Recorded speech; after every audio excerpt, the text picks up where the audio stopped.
and welcome to the Fixed Ops Mastermind powered by OEM Interactive, the original and longest running virtual fixed ops show. I'm your host, Dave Foy, 37 years of fixed ops experience. And in 2019, I had an idea to help the industry, came to life on a Zoom call with other fixed ops professionals from the US and Canada. Tonight, let me welcome back those old friends and invite our new friends to join the conversation. We are grateful you are here. This week marks the end of the Tuesday evening live call, 5 years of live broadcasts. Next week, we move to our new time, Thursdays at 2 p.m. Eastern Standard Time. We will replay that show in this same time slot, as well as having a recording available on demand. Before I introduce you to our esteemed guests, we want to thank our sponsor for this week. This week's Fixed Ops Mastermind is brought to you by Radiant Ride. Now, if you have not experienced Radiant Ride and are not familiar with Sticks and its quality individual product, then you need to get associated with Sticks, bringing you the ability to have restoration of a customer's vehicle aligned with their service that they're having done on their car. It increases retention, repeat, and referral business. You can become a Radiant Ride certified destination center. Now, let's get into the show. On the center of your screen is Allie Peters, who started in the business in 2011 and has worked her way up through all the positions in the dealership, even spending a little time on the sales side. And now she is Vice President of Service Operations at Cavender Auto Group. Allie, welcome. Thank you so much. I really appreciate you having me tonight. Absolutely. It's great to have you here. Thank you. And Jeff Larson, sales representative, award-winning sales representative from Billion Automotive. Jeff, been in the business a while. All of you on LinkedIn, I'm sure, are familiar with Jeff and his lot walks that he pioneered about 5 years ago and still continues those today, imparting some wisdom for life, for work, and for everything else every single day for us. Thanks, Jeff. Well, thank you, Dave. It's an honor to be part of this tonight. I am glad to have you here. And last but not least, Ed Roberts, COO of Bozard Ford Lincoln. Been in the business a couple of years. And Ed, we are happy to have you with us. Hey, glad to be here. You got to surround yourself with smart people to keep growing, and that's what I'm doing right here. So glad to be here. Awesome. We are here tonight to talk about sales versus service. Right? It's a big topic. We all know in the dealerships that there are silos that silos that exist, and they do nothing to help our business, right? Customers come to the dealership and they see Bozard Ford Lincoln, a Cavender dealership, a Billion Automotive dealership. They don't see a parts department, a service department, a sales department, a recon department, right? They only see that one cohesive group, and that's how we need to come together. But the reality is, it doesn't work that way all the time in dealerships. And so we're here tonight to try and help people understand how to better integrate their departments together, right? And tackle some of the real issues, because let's be honest, not everybody is going to work well together. And so we'll get started, and I'll start with you, Allie. And what have been some of the strategies that your dealerships have helped to put in place to try and integrate those departments between sales and service? Yes, I'll take it. I love it. So think from our point of view, the biggest focus that we have is working together, like you mentioned, as a team and understanding that we are Cavender Auto Group. And that is what the customer sees when they come in. You know, most of y'all have heard that phrase, sales sells the first car, service sells the rest. And when we can truly understand that and look for the life cycle of the customer, looking at the people who bought their first car from us, and now their children are buying cars from us, and now their grandchildren are buying cars from us, and continuing the life cycle and the servicing of each of those cars. I think we recognize we have to take a step back and look at the bigger picture versus just that one transaction. And I honestly can say that I have an incredible partner on the variable side, and we are united in the vision and where we're going. And we have very transparent and open communication with our teams as to how working together to accomplish those goals is going to benefit everyone. And it's that what's in it for me. And ultimately, when you can share that with someone on your team, they can then share that with their team. And then over time, that ripple effect is just transformational. That's awesome. And so, Jeff, I'm going to jump over to you because on the sales side, as awesome as that sounds from Allie, we know that it doesn't always work as smoothly as that, right? So, what are some of the things that you see on the sales side, or what are some things that your group has done to try and help and make that relationship between sales and service become a little bit better? Well, I think a lot of it just has to do with scheduling. You know, that's the biggest thing. Of course, as a sales guy, you know, I want my stuff right away, you know, and you got to be organized. But I think just having the right people in place with the scheduling has made it well for us. And of course, just being connected to each other. You know, every morning I'm walking to the service department every morning saying good morning to everybody. And, you know, I mean, communication is the key. And so, you know, I've maybe I'm a little different just having that relationship, being just a sales guy, but I know that they're my cornerstone, like Allie said, as far as to keep that service going and to keep that relationship going. So, yeah, I think it's just the communication and again, the organization of, you know, making sure the guys and gals, of course, are putting their stuff in the system for the scheduling, which of course, once that's done, everything else goes very smoothly and everybody does their part. Awesome. All right, Ned, we're going to round it out with you. So as the COO, you've got to overlook all the departments, right? So Well, what are the things that you're seeing? well, we compartmentalize our dealerships ourselves, and if you look at it from Amazon, we don't look at Amazon like I go to the marketing department and see if what they have, and hope the shipping department gets it right, and hope that I can return it if there's an issue.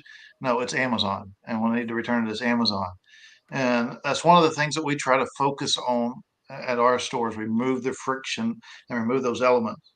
And I got an email last night at 5:59.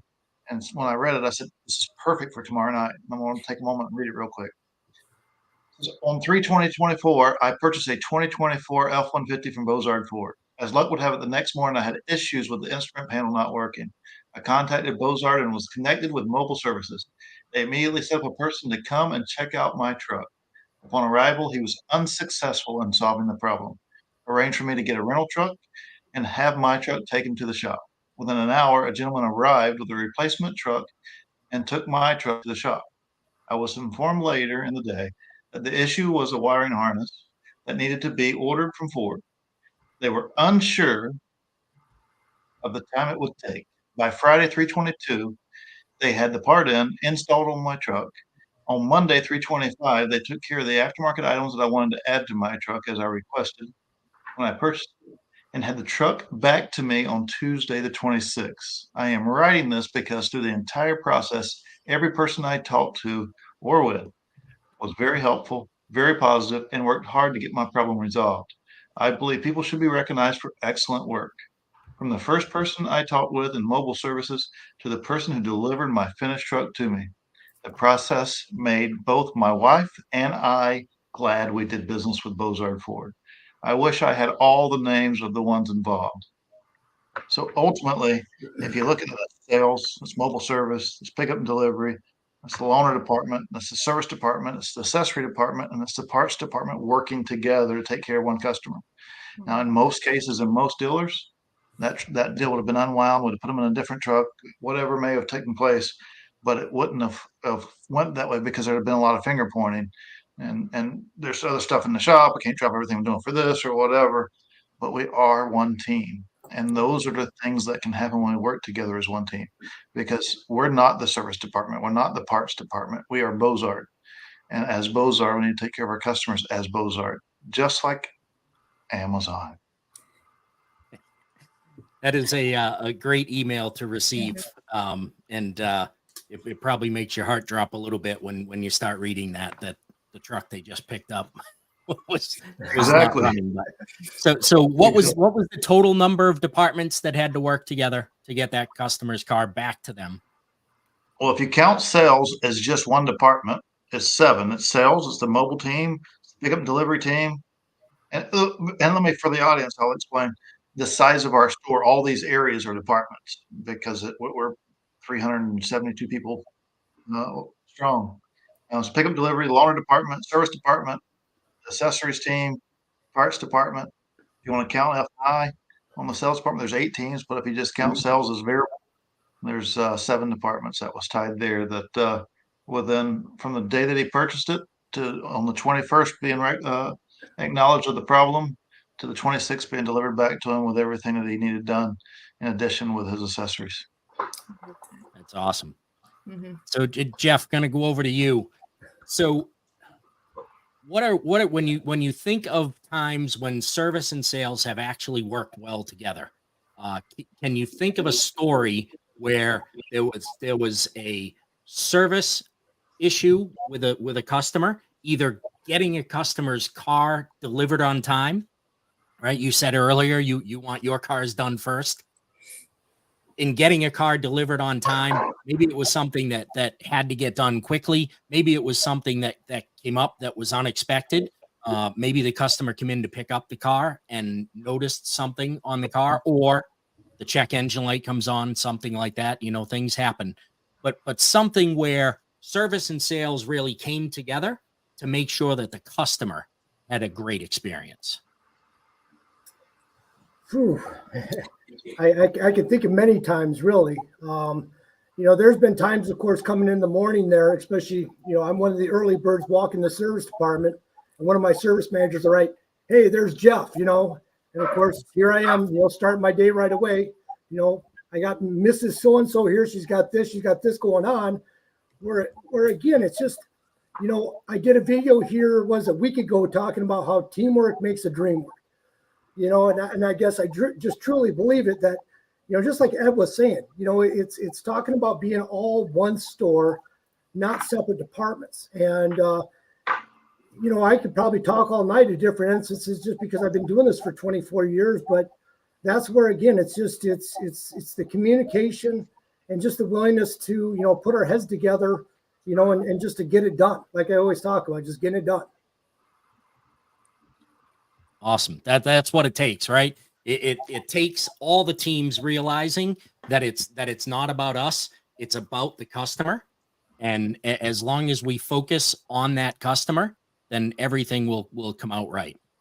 And so, Allie, we're not going to ask you the same question. We're gonna ask you a different question.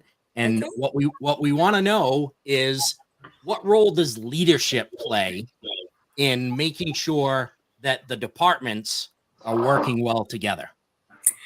All right, I'm ready for this one. So I will say that from my perspective, leadership is willing to step in and to navigate the conversations between sales and service. And so oftentimes we see a perception from a sales team and a perception from a service team, as well as parts. And like Ed mentioned, all the other teams that are involved. And it's this feeling of they don't understand what I have to do in order to accomplish this goal. And so now it's all of a sudden this head-to-head situation where we're working against each other, when the reality is we should be working shoulder to shoulder.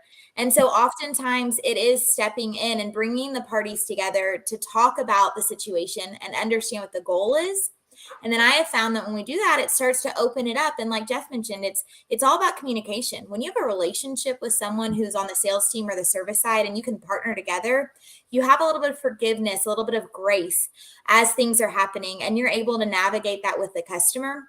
And I think from my point of view, as far as leadership's involved, it's explaining that to the masses, right? It's the whole group, it's everyone. It's not just this one service associate and this one sales associate who are working together. It's how do we get all the departments and the entire company working together? And so just leading the way, walking it through and really tackling the obstacles head on. Well, and if I could just add in there, and that's where, again, I talk about it all the time. It's just a relationship, making sure as far as teams that you're getting together within your dealership. Right. I'm not saying going out to the bar and having drinks after work. I'm not saying that. But, whether it be family events, whatever it is, it's just having that time, that camaraderie together. So then, it's just working with each other. I mean, we have 9 stores within Sioux Falls. And, covering all those stores, I'm sort of all over the place. So it's so important for me to have that relationship at those other stores. If I need something else cleaned, or I saw a car over at this store, it was just like today. I met a customer at 7:15 this morning because they're going to get some sealants and some protection done on their Yukon they just bought from me. And so of course, got over the detail and is at the Chevy store, which is across the street from me.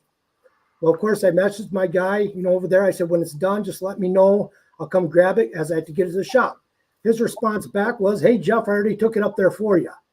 And again, it's just that communication like that. And then, of course, Jeremy reached out to me, let me know what they diagnosed with, what they need to do there. I mean, again, that's just what it's all about, to where, then I went and got the vehicle. Customer came, picked it up. And, everybody just did their job. So.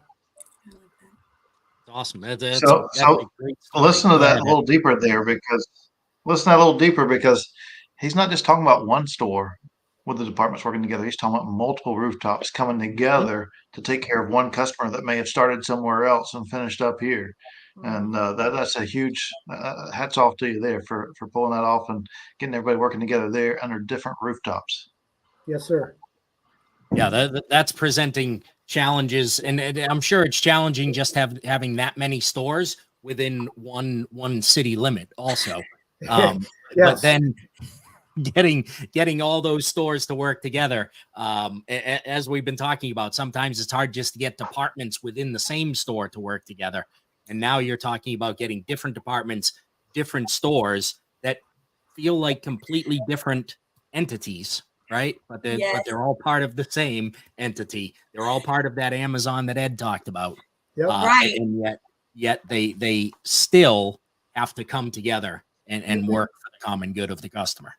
Yes. And if I can just piggyback, so very similar to Ed's scenario, I actually had an email right before we got on here together with a general sales manager from one store, an internal advisor from that store, a customer-facing service advisor from another store, because we had a customer buy a car here that was a different brand and has an issue now, very, very similar to that, Ed. And it's who, how, what, and it's this, how do we get this fixed for the customer? Because from the customer, it doesn't matter if it's GMC, it doesn't matter if it's Ford, they bought it from us and we are us. And so how do we navigate that, but work together? Right. That's awesome. And to be able to have the different levels of people working together there. Mm-hmm. Right. That's you're talking a general service man, a general sales manager, and an internal service advisor. Mm-hmm. Very, very different roles, right. very different objectives every day. Working toward the common goal. So, right? Yeah, one common goal. You're the customer. That's right. And so that brings me into my next question. Actually, that was a great segue there, Allie.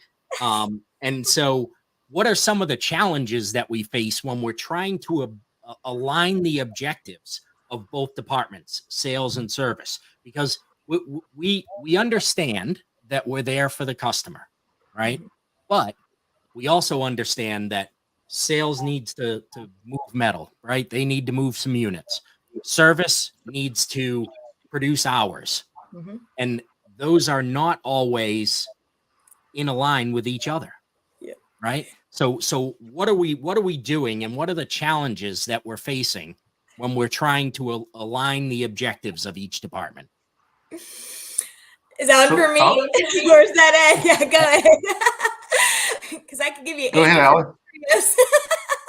Well, I think it's aligning the how you measure success, right? Because to your point, it's if service sells more hours, awesome, we won. If sales sells more units, awesome, we won.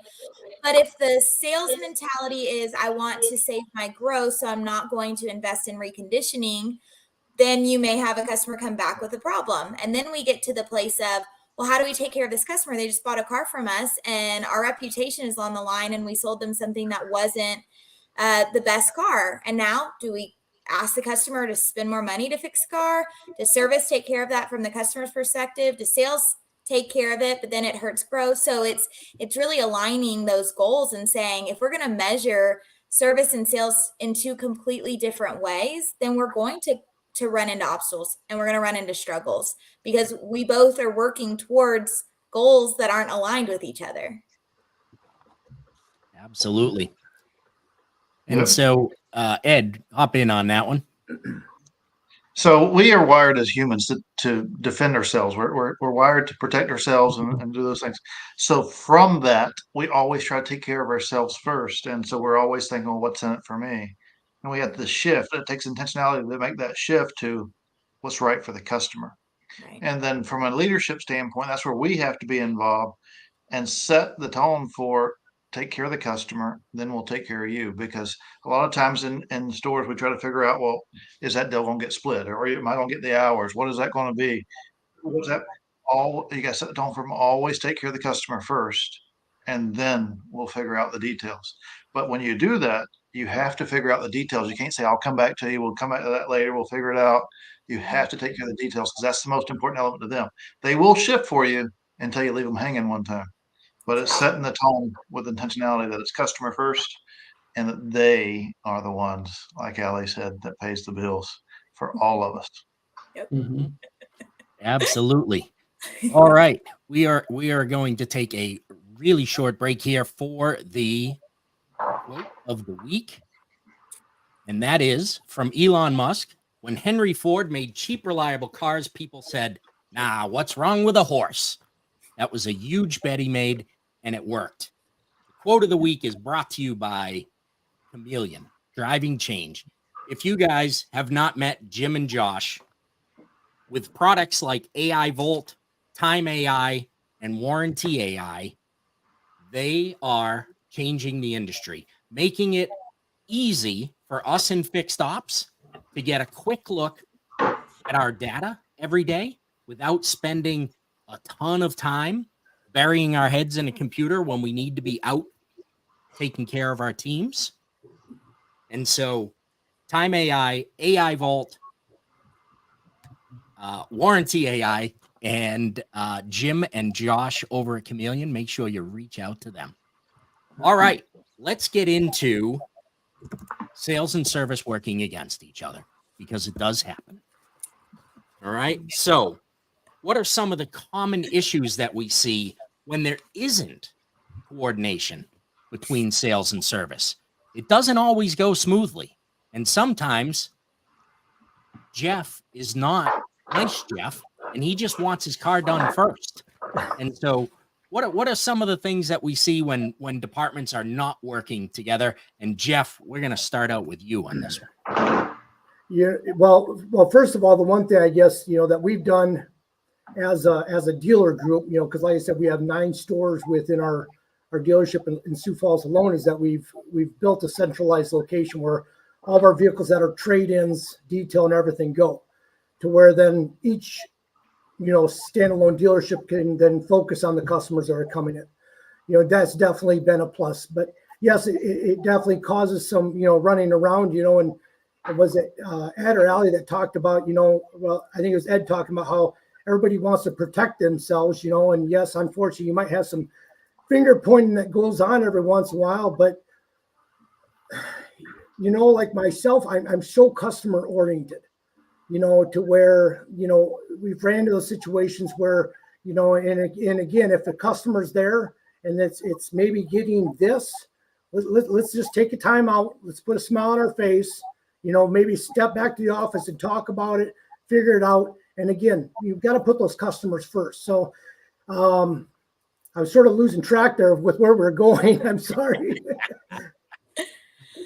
All good, Jeff. All good. Your point is well taken. And so, Ed, talk to us about what happens when we have conflicting priorities in sales and service, right? Jeff needs to get this car out last day of the month.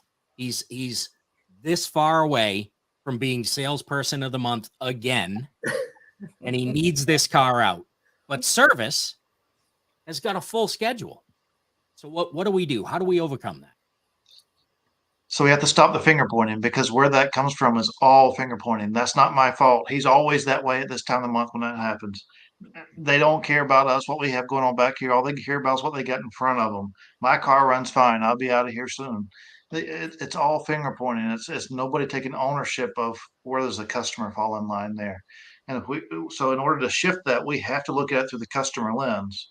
And if we're looking at it through the customer's lens and we're saying my car runs fine, well, that doesn't fit anymore. Now the customer has a need, and what are they having to go through? And when we remove as much friction out of there as possible, none of those other elements fall into place. But that doesn't happen overnight, and it doesn't happen with one adjustment. That's constantly rolling in the same direction and keeping the focus on the customer. Like Jeff was saying there a minute ago, he's so customer focused.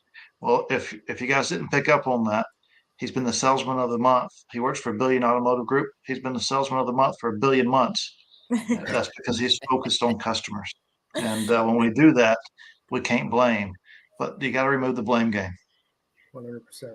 Yeah, absolutely. And Allie, so same question to you. What are some of the things that we can do when we have those competing goals between sales and service?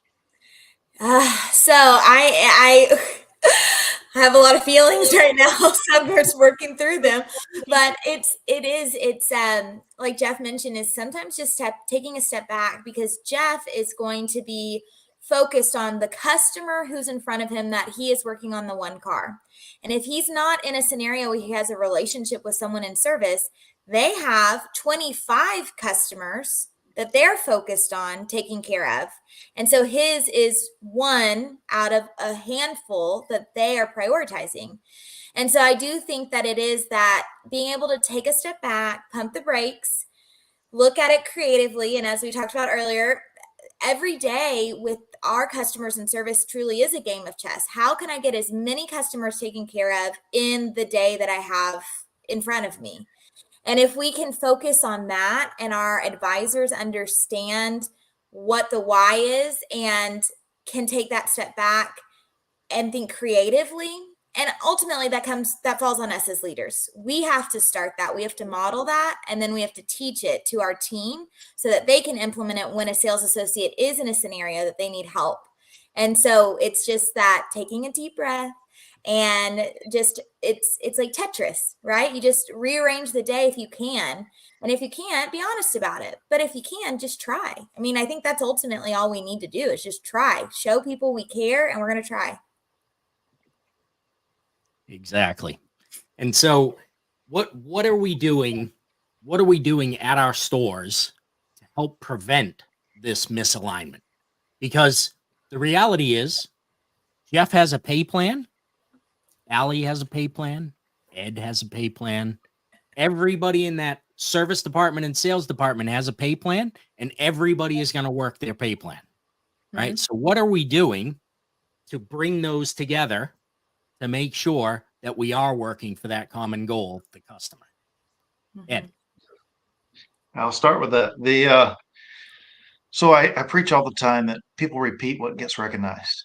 And I read an email, and it was perfect timing for this podcast. But ultimately, we all get those emails at certain times where things line up, and we get those emails, and it does us no good if we don't share it with our team. But like today, I preached about it in the staff meeting. I preached about it here. I preached about it with every person that was involved, and I did it publicly.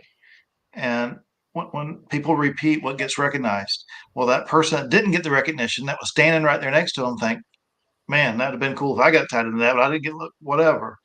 And it makes them want to do those things. So we have to build that atmosphere. And that's one element of multiple things that we could do to build the atmosphere to where they want to take care of that customer first. Because yes, if there's no purpose, if there's no other why, the only thing left to do is the work to pay plan. Mm-hmm. And so Ed, go a little bit deeper on that. How do you help to instill that why in your team, or is it something that they have to come in with? Well, no, they have to have a heart, but no, it's not anything to come in with. And I tell people all the time at the end of the day, we are recognized for a lot of things. But when we go home, it is just a building. It is just brick and mortar and it has no soul whatsoever. It's how we do business inside of it when we come in the next day. And so one, it's setting the tone of we have 5 questions that we answer, and I won't bore everybody with one of them, but everybody knows what those questions are. And one of them is, why do we exist? Well, to enrich the lives of others. We give people opportunities. And there's so many ways of how we do it, but that's why we exist. So anytime something goes astray, you can refer back to one of those 5 questions. Well, was that enriching their lives? Was that enriching their life? And if the answer is no, then we're really living up to the 5 questions. And that is our why. That's our reference material to go back to in every situation. What do we do? Well, we sell cars and service cars at a fair and reasonable price. It's not rocket science on any of those 5 questions. But when you go back to why do we exist? To enrich the lives of others. Was that enriching? No. Well, why not? Could it have been? Excellent. And Jeff, let's jump over to you. So what are some of the things that you guys do as far as team activities? And they don't have to be activities, team meetings, whatever. As a group, what are things that you are doing to help make sure that there is a cohesion between your teams there?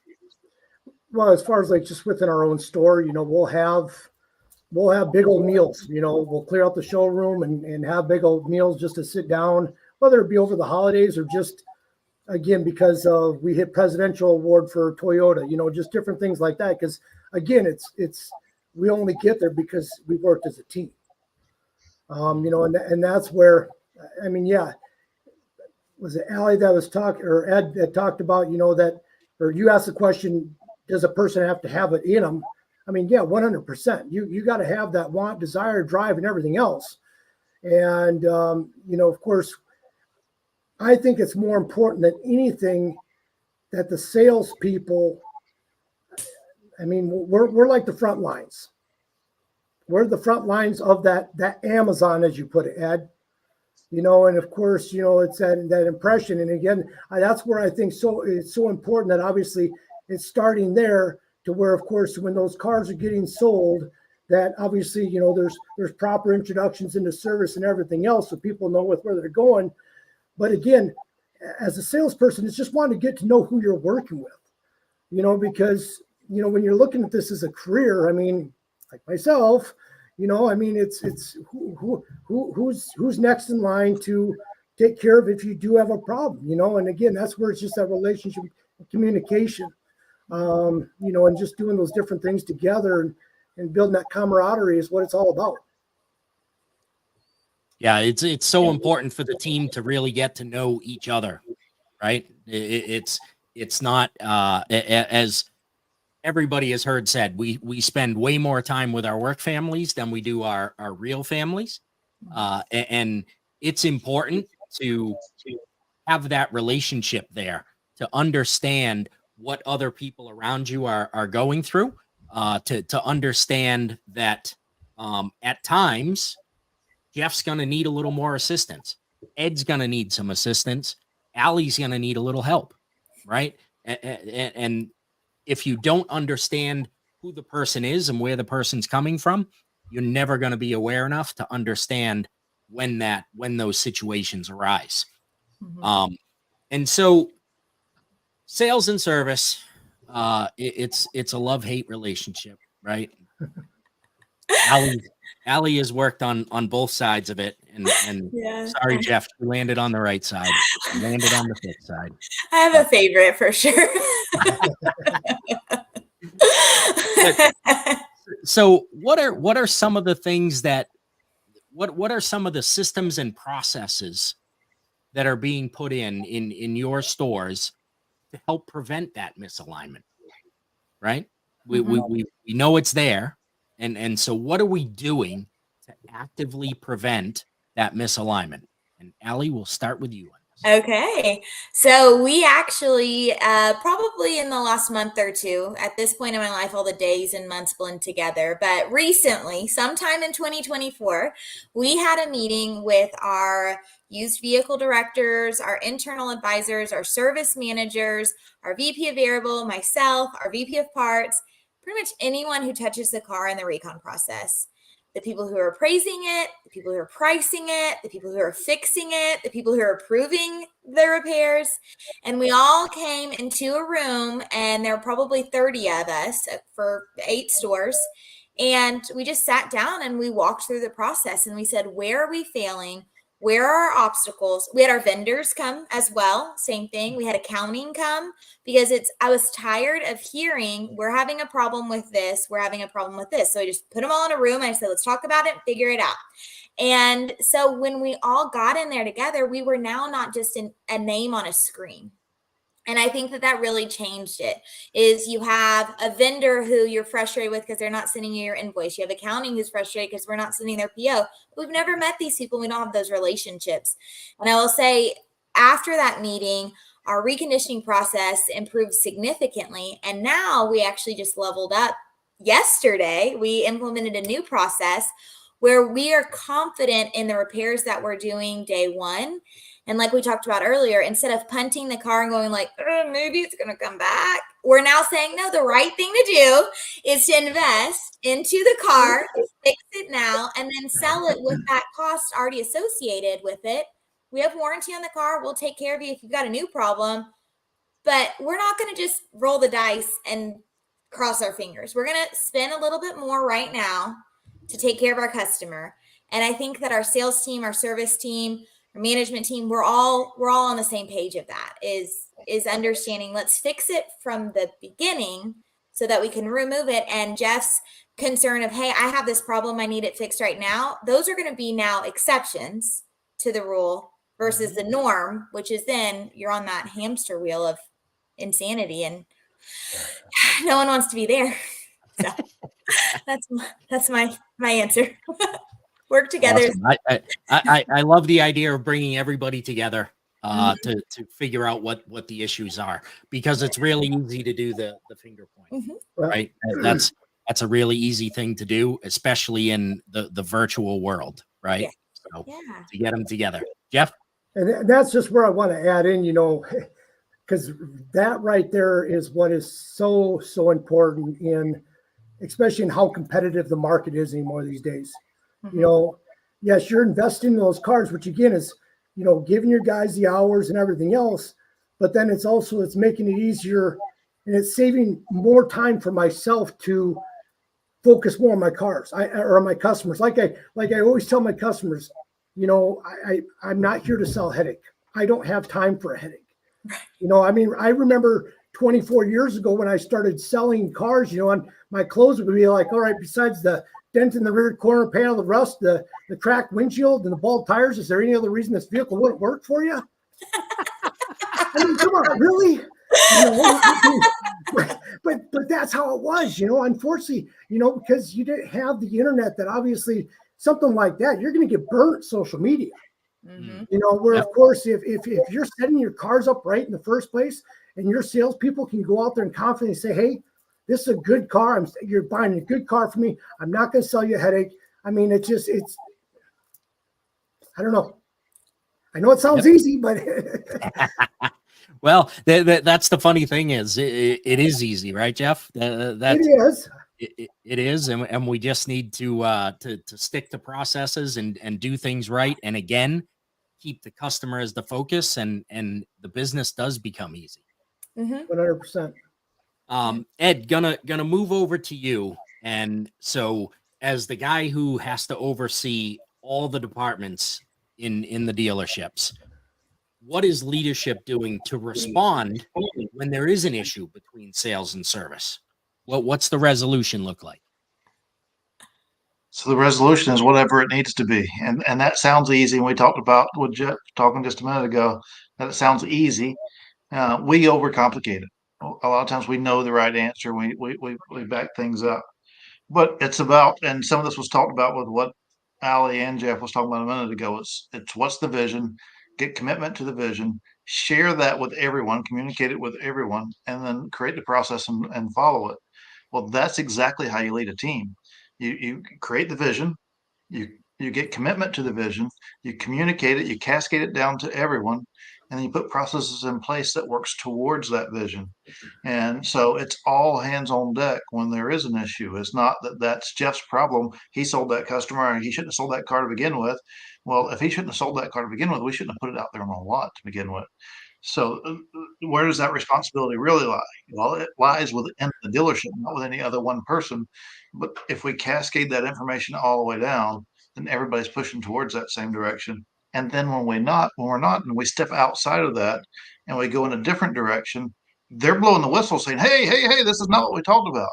And then that's our opportunity to clean it up. Mm-hmm. Awesome. And Jeff, from your side, what happens when there is that conflict between sales and service? What's the resolution from leadership look like to you? Well, take care of the customer first.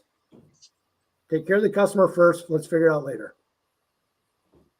I mean, that's really, I mean, then of course, obviously, what do we need to put in place or what do we need to change so that obviously this issue doesn't arise again? But, you know, at the same time, I mean, we're all human. Yes, mistakes happen, but if it happens over and over, then obviously there's something that needs to change. Mm-hmm. Good stuff. All right. One more quick break as we go along. And this is our stat of the week. Only 30% of mid-sized dealerships carry an inventory of electric vehicle parts. Again, brought to us by Chameleon, driving change, and the products, AI Volt, Time AI, Warranty AI. Warranty AI, you want to get what's rightfully yours, right? They can help make that happen. AI Vault, if you're going through a DMS changeover, they can make sure that your historical data is saved with that. And Time AI is automated intelligence, not artificial intelligence. And that, again, is going to help you look at your data quickly and then get back to taking care of your teams. Thank you again, Chameleon, Josh, and Jim. All right. We're in the home stretch here, guys, and we've covered a lot of ground. And so let's move back to some of the ways, not move back to, because we didn't talk about this yet. Let's talk about some of the ways that technology is helping or hurting sales and service working together. Ed, we'll start with you. Well, first, I want to go back and I want to tug on a few nuggets that are being dropped out there, but they're not being dropped out there to the point where they're being picked up. Jeff said, let me rephrase, Jeff's very successful at the store that he's at, and he says, I get there early and I walk through the service department every morning. Mm-hmm. So if he's doing that every morning, he probably knows the answer, the names to all those people there. Reflect back at the stores that you're at, and do you know the people? If you're in service, do you know the sales guy's name, and vice versa? So there's opportunities there, and when you make those connections, people do business with people. When you make those connections, it's easier for Jeff to get things done when he goes back there. And I'd be willing to bet, Ed, before you move on, I'd be willing to bet that Jeff doesn't just breeze through the service department. I'd be willing to bet he's spending a little time in the bays chatting with the women and men of the service department, of the parts department, getting to know a little bit of what happened at the kids' t-ball games and all of that stuff, right? And they all buy their they all buy their new Toyotas from me as well. So there you go. Yeah. And when they have a broken one that needs to be traded in, you're their guy, right? It's all about relationships. 100%. That is little details, and everything's in the details. So you Mhm. got to stop and reflect and pick up those details. Shifting to technology, and I think this happens in any industry, not just automotive industry, is we have a broken process. So we look for technology to fix that process. Well, it'll never fix the process. It may fill a gap in that process, but it never fixes it. We need solid process on how we do things for technology to enhance what we do. But if we have something that's not working or something that is broken or whatever it may be, we will never find an answer effectively or for any period of time with fixing it with technology. Technology does not fix issues. It enhances what we have going already. Yep. You're muted there, Dave. Can't hear you, Oh, there Dave. you go. Had to do it at least once. That's a great point. And Allie, over to you. What technologies are helping or hurting the service and sales relationship? Yeah, so I would agree. I think that if there's not a solid process and you have obstacles that you're not willing to point out, you're going to continue to have them even with software. I will say also when I feel like technology is helpful when you have the right people with the right vision, right? We've talked about this. It's all about culture. It's all about understanding what the end goal is. It's understanding why we do what we do. And I think if anyone who's involved in the technology understands that, then we're going to really be able to see real data that we can then use to improve our process and enhance the customer experience. But I still remember very early on being introduced to a recon program that we had, and it was very much hot potato. It was, oh, well, I can't do it today, so I'm going to put it in Ed's bucket. Then Ed saw it, and he put it in Jeff's, and then Jeff's like, I don't have anything to, why is it here? And so I think when you have the wrong people or the wrong rewards in place, then you start to get really just bad data, and it's not real.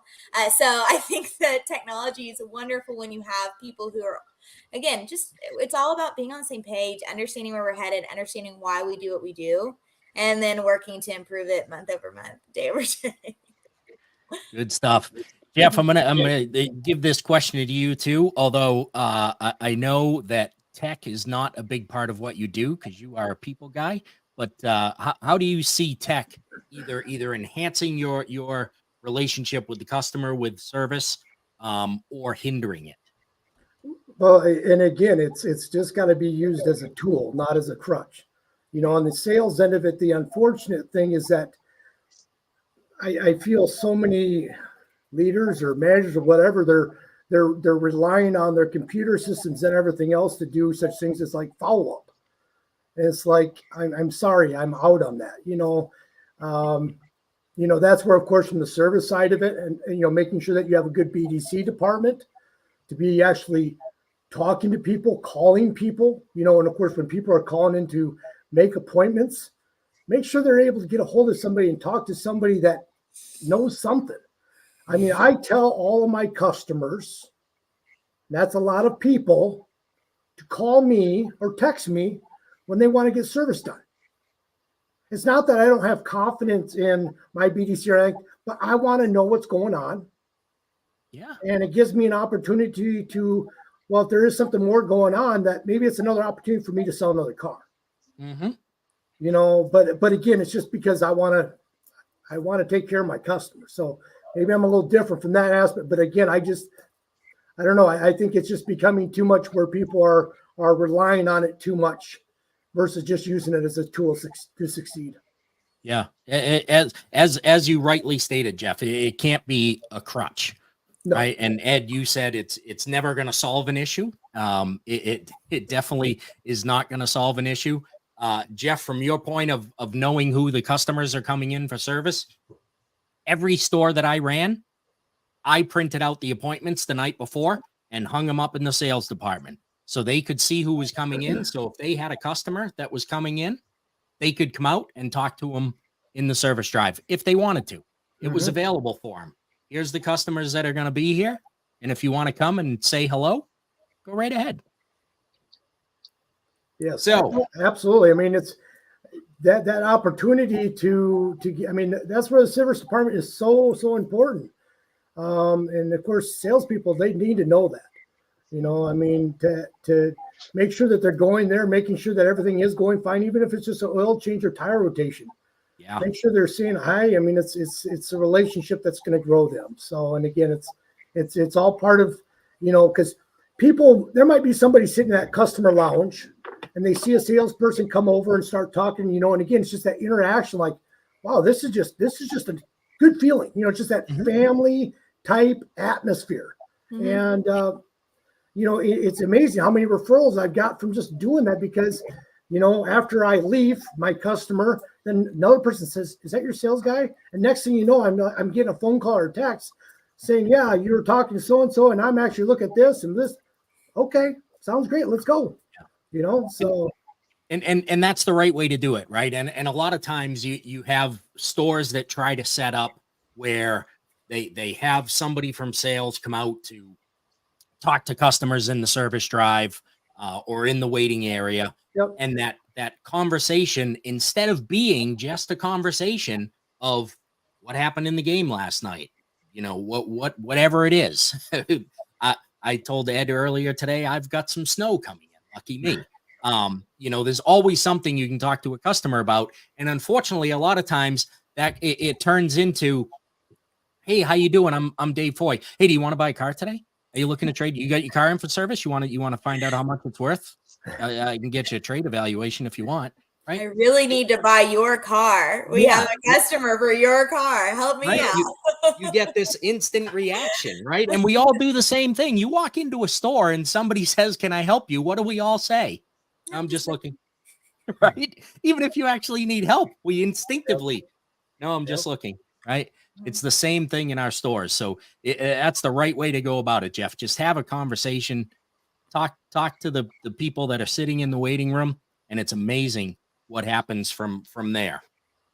And now, Ed, gonna jump back over to you.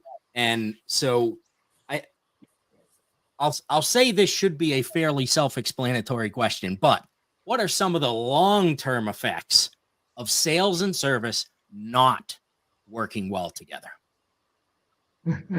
Short term, long term, all of the above. It is turnover, and it's not being fulfilled in what you do, and it may push you to a different career. It may do all kinds of different things. But it is poor CSI if we want to look at it from that angle. Is low profitability if you want to look at it from the store angle. It's high turnover in every department, not just in one department. And for the audience out there, if you don't learn something from every element of turnover, whether you created it or they created it on their own, there's something to be learned from every element of turnover that you have. And we should be getting better with each one of them. And if we're not, we're probably going to need to expect more of the same. Absolutely. And Allie, we're going to ask you the same question. I kind of expect the same answer, but yeah. Ditto. Can I say that?